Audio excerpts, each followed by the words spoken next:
Mishra channel में आपका स्वागत है। बहुत पुरानी बात है। एक राजा थे, उनकी कोई संतान नहीं थी और प्रजा को उत्तराधिकारी चाहिए था। राजा बहुत परेशान रहते थे कि उत्तराधिकारी कैसे लाएं, उत्तराधिकारी कहाँ से आए, बहुत परेशान थे। तो राजा ने क्या ट्रिक लगाया, क्या चतुराई चली और एक दिन वो अपना उत्तराधिकारी पा लिए। राजा को अपना उत्तराधिकारी कैसे मिला, ये जानने के लिए पूरा वीडियो जरूर देखें, आपको बहुत मजा आने वाली है। तो आप सुनना चाहेंगे? इजाजत है?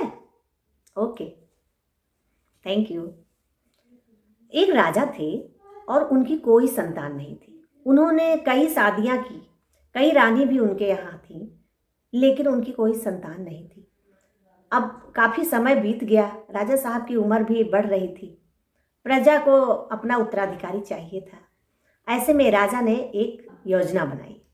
हुआ ये कि एक बार अकाल पड़ गया उनके राज्य में और उस अकाल में राजा साहब ने घोषणा करवा दी कि सभी बच्चे, जितने भी हमारे गांव में बच्चे हैं, वो सब इकट्ठा हुए और उनको मैं एक एक मीठी रोटी सबको बांटूंगा। तो उससे सभी गांव के बच्चे इकट्ठा होने लगे और राजा ने सब बच्चों के लिए पूड़ियाँ बनवा के और बांटना शुरू किया। जब सब बच्चे इकट्ठा होते तो कई बार कोई पूड़ी बड़ी होती, कोई पूड़ी छोटी होती, तो सब बच्चे बड़ी पूड़ी लेने के लिए होड़ मचाते।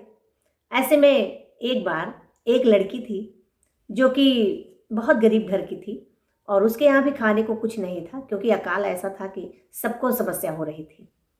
वो भी लाइन में खड़ी थी, पर उसके हिस्से में बहुत छोटी सी पूड़ी आई, लेकिन उसने उसे ले लिया और वो लेके घर गई। जब वो घर पे वो पूड़ी खाई तो उसके बीच में एक सोने का सिक्का निकला। तो उसने कहा, माँ ये देखो ये क्या है? तो उसकी माँ ने बोला, अरे ये तो सोने का सिक्का है बेटा, ये तो वापस राजा जी को दे के आओ। तो वो लड़की कही कि कैसे? तो उसकी माँ ने बोला, अच्छा तुम चिंता ना करो, मुझे दो, मैं तुम्हारे साथ चल के राजा साहब के यहाँ दे दूँगी।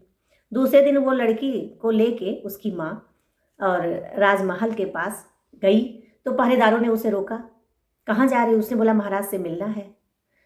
तो ये बात राजा साहब को खबर लग गई। राजा साहब ने दूर से ही देख लिया था। राजा साहब ने बोला, आने दो। तो वो लड़की को लेके उसकी माँ राजा साहब के सामने आई। राजा साहब ने पूछा, क्या बात है, क्यों मिलना चाहती हो? तो लड़की की माँ ने बोला कि महाराज, इस पूड़ी में सोने का एक सिक्का मिला है। तो राजा साहब ने बोला कि तो आप इसे क्यों लेके आए? तो बोली, महाराज ये तो आपका है, शायद आटा जब गूथा जा रहा था तो उसी में ये गिर गया था। तो राजा साहब बहुत खुश हुए और उन्होंने उस लड़की को ही अपना उत्तराधिकारी बना लिया। और राजा साहब ने बोला कि इस तरह से पूड़ियाँ मैंने 200 गाँवों में बंटवाई है और सब में मैंने एक सोने के सिक्के डाले थे और उन 200 में से आज ये पहला सिक्का वापस लौटा है। तो ये योजना बनाकर राजा ने अपना उत्तराधिकारी खोज लिया। कैसी लगी आपको ये स्टोरी? कमेंट करके ज़रूर बताइएगा। साथ ही नीलम मिश्रा चैनल को ग्रो करने के लिए लाइक, सब्सक्राइब और शेयर जरूर करें। धन्यवाद। हमारा लेटेस्ट वीडियो ये रहा, आपका मनपसंद वीडियो ये रहा और चैनल को सब्सक्राइब करने के लिए कोई ज़्यादा मेहनत की ज़रूरत नहीं है, बस यहीं क्लिक कर दीजिए।